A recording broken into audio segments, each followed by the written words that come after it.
ขันอยากงานหรือว่าเป็นจังใดก็บอกแน่คนที่อยู่ตรงนี้มันอ่อนแอคือไปมิดคักแท้หรือใจแปลเปลี่ยนไปแล้ว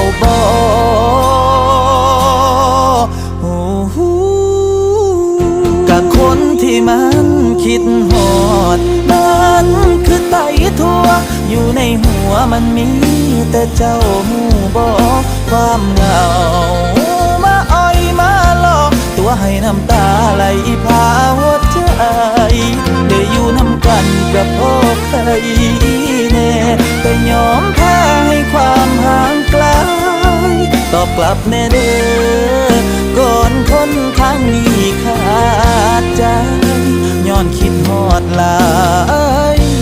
ลีตอบกลับแน่เด้อก่อนคนทางนี้ขาดใจย้อนคิดฮอดหลาย